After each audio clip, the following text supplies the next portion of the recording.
Good in his nud. All right. Here's my breakdown on the microchips and the RFIDs and the cashless society. AKA, we all know this. Any Bible knower should know that this is Mark of the Beast territory. Uh, though I'm under the impression that it's more to do with transhumanism and it's some kind of genetic marker, potentially. Like I've heard of the third strand of DNA, but these microchips definitely have something to do with it. And the way that they are broadcasting this to you is convenience, okay? I agree, man. It's going to be very convenient to access the beast. But the true intention, they're trying to sell you on convenience. And in all actuality, the only convenience is it's going to be more convenient them to spy on you, more convenient for them to track you, more convenient for them to mind control you. Because once you have this antenna emitter receiver inside of you, what's to say this motherfucker can't take over your mind? And then now you have no one needs to go through trauma-based MK Ultra because all they got to do is just lock onto you, send a signal with all these dump towers and fake cell towers disguised as things everywhere. That's the real convenience. You're gonna make it that much more convenient for these devils to control you, to enslave you even further. I mean, like I said, we're going out of servitude into hardcore bondage and captivity. Once you are captivated, once you are captive of the microchip, I mean, basically the Bible says, listen, you overstep a certain line, there is a certain line that you cannot come back from, and that is the Alamo. Is when you submit your. I mean, here's the one thing: if this false, phony, runaway American government decides to jump ship and give up its sovereignty, the next thing is you got to give up your personal sovereignty. Because listen, this is the thing: God has given us sovereignty. Satan is the one who demands subserviency. God says, hey, you can be subservient to me if you follow my instruction. But listen, he's not putting a gun to no one's head. It's the Lucifers, the Lucios, man, the Luciios that want to demand your loyalty. It's like, you must trust me with my technology and let me insert this inside of you. Basically, and they're selling you on convenience. And it's only making it more convenient for you to be totally overtaken by dark forces. Because that's the only thing I can explain that is really in these people's hearts is darkness and evil and the will to captivate, the will to dominate others, okay? It's not my own will the reason why I speak out against these people. It's because the truth compels me to speak out as much as possible. You know what I'm saying? I don't care. I already look crazy, but I'm not. Like they always say, "Oh, New World Order is a conspiracy." It's not a conspiracy. I mean, it is a conspiracy or a conspiracy theory. It's not a theory. It's not theoretical. It's factual. It's historical. It's documented. It's going on every day. You can see it in policy, lawmaking, in the actions of our government. And once again, I'm sorry to blow this guy up all the time. I don't want to seem like I'm, you know what I'm saying? Remember that Spike and the little dogs? Hey, Spike, what do you want to do? It's not like that. I just use him as a reference because, listen, as far as I'm concerned, dude's got some decent credibility, man. But Quail, man, he said there's something called the kill switch where they really want to put a microchip in you, where the broadcast it as health saving technology, life saving technology, because they're gonna put a cyanide packet in it, kind of like the MI6 James Bond dude's got a false tooth with a poison tablet in it. I mean, basically, they want to, or what was that movie, Escape from New York, where they shot a dude and his snake in his neck with a tracker, and then if he didn't accomplish his mission in a certain amount of time, he was on like auto destruct, with the microchip. Divergent. Here, we need to vaccinate you. And they put a chip in them. You know what I'm saying? They were using a army air vaccine gun. You know what I'm saying? In the movie too. So this isn't.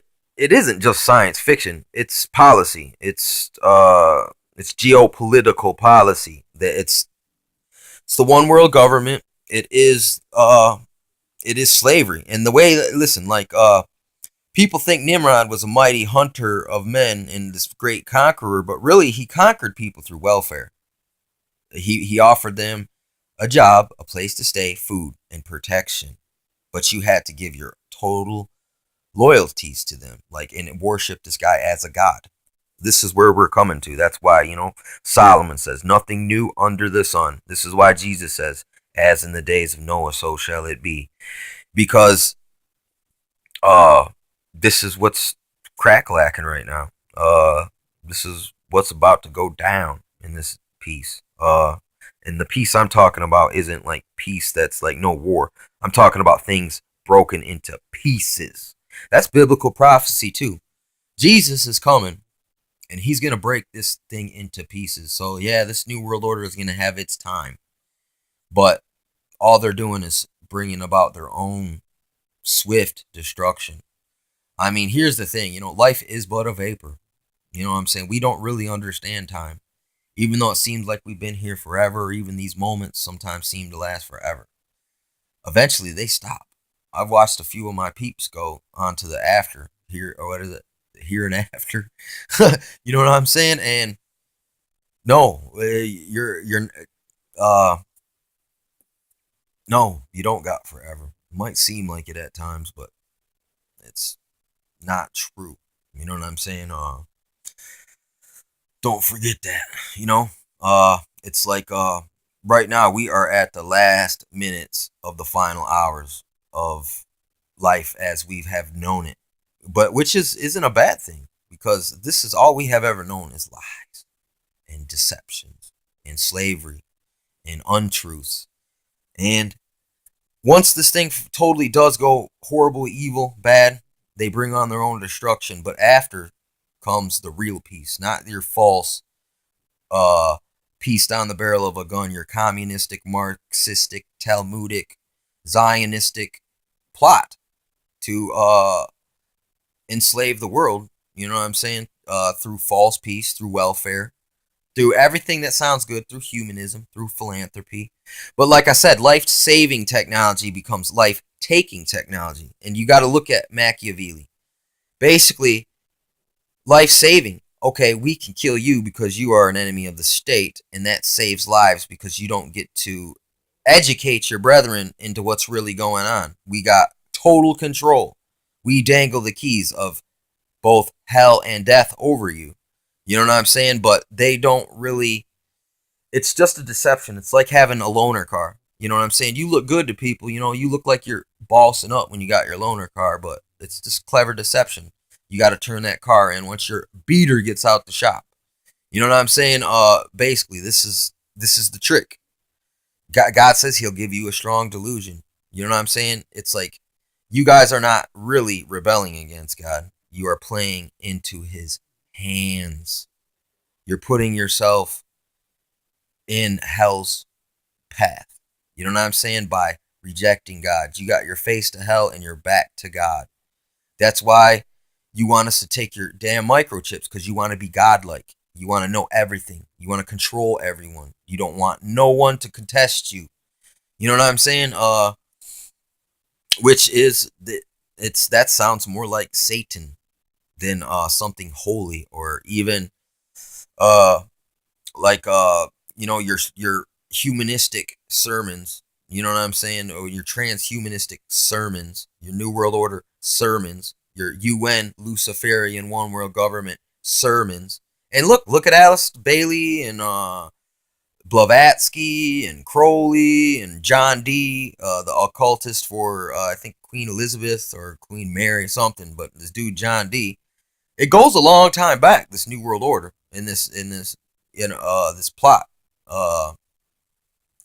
So yeah, I mean, the evidence is out there if you're willing to give it, pay heed to it, pay attention. I mean, listen, the Bible states this: do not be blown by the wind of every doctrine. In order to be blown by the wind of a doctrine, my friend, you must hear it first to be blown by it, okay? So God didn't say do not hear no doctrine. He said do not be blown by the wind of it, because you are going to hear it. Maybe you should hear it, because these people that are preaching to you should be rebuked, or at least reproved, or expose them. You know what I'm saying? Expose their works of darkness. Because here's the thing, that's the even very nature of darkness. It's like true darkness is a mental thing. It's a spiritual thing. I mean, yes, there's physical lack of light, which is darkness. But really what it is when it describes darkness in the Bible, it's that your vision is narrowed and there's beyond what you can see, and it's dark to you because you cannot perceive it. That's the true darkness. It's things beyond what you think you can see. They're there. You know what I'm saying? When things are intentionally hidden from you by men who know the truth, that is darkness. You know what I'm saying? You got to think of contexts. You got to accurately describe these things. You know what I'm saying? You got to break it down so you don't deceive people or send them. I mean, at least, you know what I'm saying?